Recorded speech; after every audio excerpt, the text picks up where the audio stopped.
Video की शुरुआत में मैं आपके सामने कुछ नाम पढ़ना चाहता हूं और ये नाम इस प्रकार से हैं कि राम सूरत, इकराम, राधे श्याम, बेलावती, मालती देवी, छेदीलाल, सनेही, शहाबुद्दीन, इंद्र बहादुर, राम कुमार, गोपाल, मुन्नी, अनारकली, चंद्रावती, सोमना, राम किशोर, मालती देवी, राम प्रसाद, उर्मिला और नंदलाल चौधरी।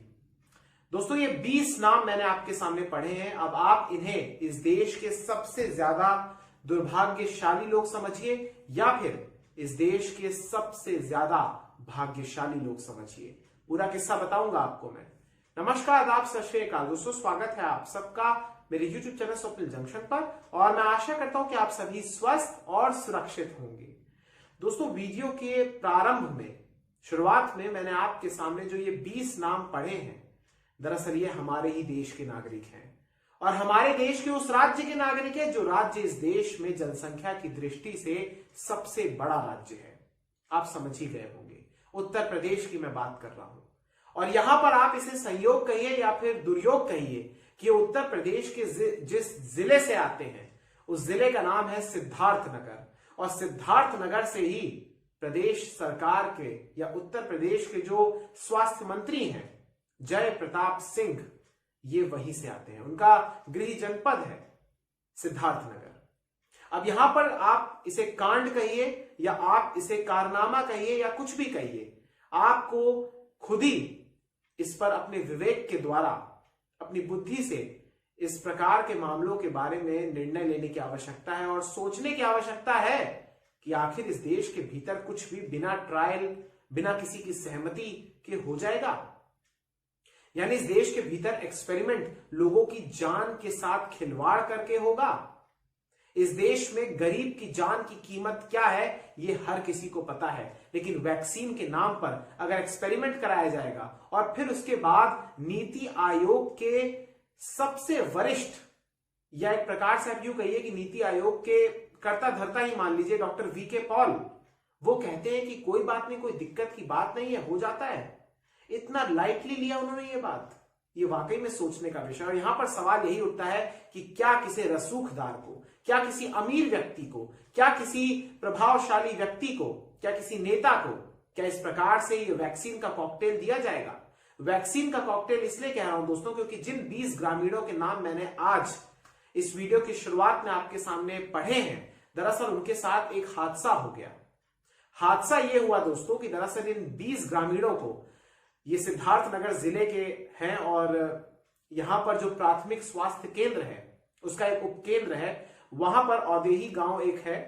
यहां पर ये जो 20 ग्रामीण हैं ये औदेही गांव से आते हैं और साथ ही साथ इसी जिले में एक मानपुर गांव भी है। ये 20 ग्रामीण वहीं से आते हैं और ये उपकेंद्र दरअसल औदेही गांव में है। और यहां पर होता यह है दोस्तों कि 14 अप्रैल को डोज लगाई जाती है वैक्सीन की। इन सबको, 20 ग्रामीणों को, इन तमाम लोगों को लगाई जाती है और वो लगाई जाती है कोविशील्ड की। इसके ठीक एक महीने के बाद यानी 14 मई को इन्हीं 20 लोगों को लगाई जाती है कोवैक्सीन। अब यहां पे आपका सर चकरा रहा होगा, यहां पे आप संशय की स्थिति में आ गए होंगे, आप सोच रहे होंगे कि ये क्या कह दिया आपने। सच है ये। हमारे देश का प्रोटोकॉल ये है दोस्तों कि प्रोटोकॉल जो है कोविड की वैक्सीनेशन का वो ये है कि अगर किसी व्यक्ति को पहले कोविशील्ड लग रही है तो फिर उसे दूसरी डोज भी कोविशील्ड की ही लगेगी। अगर किसी को पहली डोज कोवैक्सीन की लग रही है तो फिर उसे दूसरी डोज कोवैक्सीन की ही लगेगी। यानी एक ही कंपनी की वैक्सीन की 2 डोजेस लगेंगी। ये प्रोटोकॉल है और ये ना सिर्फ हमारे देश में प्रोटोकॉल है बल्कि ये तमाम जो ये नियम है इसका अनुपालन दुनिया के सारे देश करते हैं।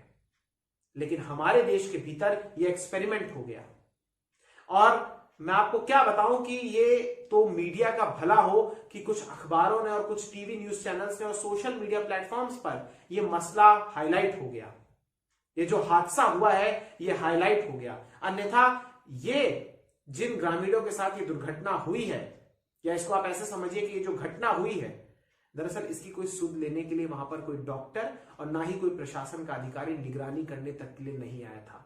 हालांकि अब आए हैं वहां पर और इनको निगरानी में रखा गया है और ईश्वर का बहुत ज्यादा कर्म है, भगवान की बहुत ज्यादा कृपा रही इन सब पर कि इन्हें कोई साइड इफेक्ट नहीं हुआ। बकौल इन तमाम ग्रामीणों का मैं एक न्यूज चैनल पर इंटरव्यू देख रहा था, वहां पर ये अपनी राय रख रहे थे और उन्होंने कहा था कि हमें देखने वाला कोई नहीं आया है, आज एक डॉक्टर आया है, मतलब कल एक डॉक्टर आया था। और साथ ही साथ उन्होंने ये बताया कि हमें कोई भी किसी भी प्रकार के कोई साइड इफेक्ट्स नहीं आए हैं। ये बहुत ही अच्छी बात है कि ये लोग सुरक्षित हैं फिलहाल अभी तक, लेकिन इन्होंने तकरीबन 15 दिनों तक जो एक प्रकार से भय के वातावरण में इन्होंने अपना जीवन यापन किया है, उस दौरान इनकी मनोस्थिति क्या रही होगी, उस दौरान इनकी मानसिकता क्या रही होगी। खौफ, भय इनके दिमाग पर हावी हो गया होगा इस बात को लेकर कि अगर इन्हें कुछ हो गया तो फिर कौन इसकी जिम्मेदारी लेगा, कौन इनके परिवारों की जिम्मेदारी लेगा। क्योंकि ये पहली बार हुआ है, विश्व में पहली बार हुआ है दोस्तों। कमाल हो गया, हमारे देश ने ऐसे रिकॉर्ड को कायम कर दिया जिस रिकॉर्ड को शायद हमें बनाना नहीं चाहिए था। पहले हम उस रेस में फर्स्ट आ गए जिसमें हमें जिस रेस को हमें जीतना ही नहीं चाहिए था, और अब हम ऐसा रिकॉर्ड बना रहे हैं जो वाकई में बहुत ही शर्मिंदगी की बात है। आखिर इतनी बड़ी लापरवाही कैसे हो गई?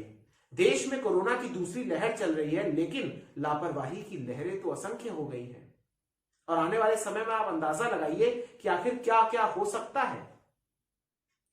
मैं आपको बताना चाहूंगा दोस्तों, ये उसी उत्तर प्रदेश की घटना है जहां के मुख्यमंत्री योगी आदित्यनाथ लगातार एक प्रकार से जो सूबे के तमाम जिले हैं उसके दौरे पर निकले हैं। रोजाना वो किसी न किसी जिले में दौरा करते हैं, स्वास्थ्य की जो तमाम व्यवस्थाएं हैं उनका जायजा लेते हैं, उनकी समीक्षा करते हैं, बैठकें करते हैं। लेकिन अब देखिए आप कि स्वास्थ्य मंत्री का ही जो गृह जनपद है, वहां के एक गांव में इस प्रकार का हादसा हो जाता है।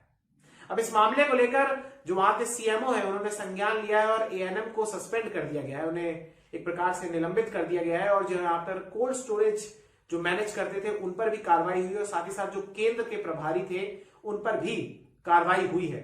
लेकिन क्या ये कार्रवाई महज एक औपचारिकता नहीं है और ये इतने दिनों बाद हुई है? सोचिए। आपको कुछ बातें बताना चाहूंगा दोस्तों वैक्सीन को लेकर, फिर इस वीडियो का अंत करूंगा। देखिए, जो कोविशील्ड वैक्सीन है और कोवैक्सीन जो है हमारे पास टीका, दरअसल जो कोविशील्ड है दोस्तों ये एक वेक्टर वायरल वैक्सीन है, जबकि कोवैक्सीन निष्क्रिय तरीके से उसे बनाया गया है, यानी एक वायरस को निष्क्रिय करके उसके अंश के साथ उसे प्रिपेयर किया गया है। अगर मैं फाइजर और मॉडर्ना जैसी वैक्सीन की बात करूं तो ये दोनों की दोनों दरअसल आरएनए आधारित है। और अगर बात करूं मैं स्पुतनिक वी की, तो वो दरअसल कोविशील्ड की तरह ही वायरल वेक्टर पर आधारित है। यानी एक प्रकार से अगर किसी को यहां पर मान लीजिए, कल्पना कीजिए कि अगर हमारे देश में किसी को कोविशील्ड की पहली डोज लग जाती है और अगर वो इंग्लैंड जाना चाहता है और वहां पर अगर एस्ट्राजेनेका और ऑक्सफोर्ड वाली जो वैक्सीन है उसकी डोज लगाता है, तो वो दोनों सेम है, क्योंकि जो उनकी असली एक प्रकार से जो कॉम्पोजिशन है उसी को मैन्युफैक्चर हमारे देश में सीरम इंस्टीट्यूट कर रहा है कोविशील्ड के नाम से। लेकिन यहां तो गजब हो गया। हालांकि आपको एक बात मैं आपको बताना चाहूंगा, बड़ी स्पष्ट तरीके से बताना चाहूंगा कि ऐसा नहीं है कि दुनिया भर में इस कॉकटेल को लेकर या मिक्स एंड मैच को लेकर कि पहली डोज किसी और की दी जाए और दूसरी डोज किसी और की दी जाए, इसको लेकर अलग अलग तरीके से शोध और अध्ययन नहीं हो रहे हैं। ब्रिटेन में अध्ययन हुआ है, फ्रांस में, माफ कीजिएगा, स्पेन में भी इस प्रकार से अध्ययन हुआ है, रिसर्च हुई है और कुछ लोगों पर ट्रायल भी हुआ है। अब इसके बहुत सारे कारण है। कई जगह पर ऐसा हुआ कि कुछ कंपनियां वैक्सीन की दूसरी डोज सप्लाई नहीं कर पाई, तो कुछ और भी अलग अलग कारण थे। लेकिन अभी इस पर कोई वैज्ञानिक प्रमाण अभी नहीं सामने आया है। लिहाजा अगर भविष्य में इस प्रकार के कोई प्रयोग किए जाते हैं कि एक डोज किसी और कंपनी की वैक्सीन की और दूसरी डोज किसी और कंपनी की वैक्सीन की दी जाती है, तो उसके हमारे पास कम से कम वैज्ञानिक प्रमाण तो होंगे, लेकिन अभी वैज्ञानिक प्रमाण भी नहीं है और हमारे देश में अभी उस बड़े स्तर पर अध्ययन भी नहीं चल रहा है मिक्स एंड मैच का। लेकिन अब आप देखिए कि यहां पर एक ऐसा प्रयोग हुआ है जिसे कुछ लोग संयोग का नाम दे रहे हैं, तो कुछ लोग इसे कह रहे हैं कि जानबूझकर किया गया है। बहरहाल मैं आपको बताना चाहूंगा कि उस उपकेंद्र में जो चीजें हुई, स्वास्थ्य उपकेंद्र में, वहां पर जो एएनएम थी उन्होंने कहा है दरअसल कि हमारे पास जो डोजेस आई थी उसमें पहले तो डोज आ गई थी कोविशील्ड की, लेकिन जब दोबारा डोजेस हमने मंगवाई थी तो उसमें उन लोगों ने, यानी जहां से वैक्सीन मंगवाई थी इन लोगों ने, उन्होंने कोवैक्सीन की डोज दे दी, लिहाजा इन्होंने लगा दी। लेकिन मैं ये बोलना चाहूंगा कि इतनी बड़ी लापरवाही आप एक व्यक्ति के साथ मान लीजिए आपसे हो जाती, लेकिन आपने एक नहीं, दो नहीं, तीन नहीं, 5 नहीं, 10 नहीं, बल्कि पूरे 20 लोगों के साथ ये किया है। और जो सर्टिफिकेट जनरेट होता है उसके बारे में आपका क्या कहना है? क्या आपने पढ़ा नहीं था कि इनको पहली डोज किसकी लगाई गई है? कुछ समय का ब्रेक भी दिया जा सकता था, ये कोई जरूरत तो नहीं थी कि उसी दिन लगाना है। लेकिन अब क्या बोले जाए। तो वैसे भी उत्तर प्रदेश की अगर मैं बात करूं तो उत्तर प्रदेश के भीतर एक खबर आई थी तकरीबन 1 महीना पहले, मुझे याद आ रहा है कि वहां पर शामली जिले में 3 बुजुर्ग महिलाएं गई थी वैक्सीन लगवाने और उन्हें रेबीज का टीका लगा दिया गया था। तो जहां पर इस प्रकार की लापरवाही हो रही है वहां पर आप क्या ही उम्मीद करेंगे। साथ ही साथ उत्तर प्रदेश की एक बात और मैं आपके सामने जिक्र करना चाहूंगा कि बरेली का एक मामला है। बरेली में क्या हुआ दोस्तों कि एक व्यक्ति था और वो व्यक्ति अपने घर के बाहर था, उसने मास्क नहीं पहना था। मास्क उसको पहनना चाहिए था, कोविड का टाइम चल रहा है, सारे प्रोटोकॉल्स हैं। लेकिन जब बरेली की पुलिस आती है तो उस व्यक्ति को उठाती है और आपको पता है क्या करती है? उस व्यक्ति के हाथों पर और एक पैर पर, एक हाथ पर और एक पैर पर कील ठोक दी जाती है। इस समय आप ये वीडियो अपनी स्क्रीन पर देख रहे हैं। ये अमानवीय चेहरा बरेली पुलिस का है। सोचिए उत्तर प्रदेश में ये सब हो रहा है, जैसे उत्तम प्रदेश बनाने की कल्पना समेटी जा रही है। बहरहाल कोरोना से लड़ने के लिए आपको पता है आपको क्या करना है। हमारे पास जो तरीके उपलब्ध हैं उनमें सबसे पहले तो एक तो हैंड वॉश आपको करना है। अगर कहीं पर भी आपको बहुत जरूरी काम के लिए बाहर जा रहे हैं तो डबल मास्क लाकर चलना है और साथ ही साथ वैक्सीनेट जरूर करवाएं अपने आप को, वैक्सीनेशन जरूर कराएं अपना, और फिजिकल डिस्टेंसिंग यानी 2 गज की दूरी का पालन जरूर करें। बहुत बहुत शुक्रिया, बहुत बहुत धन्यवाद। जय हिंद, जय भारत, वंदे मातरम, इंकलाब जिंदाबाद, सत्यमेव जयते। नमस्कार।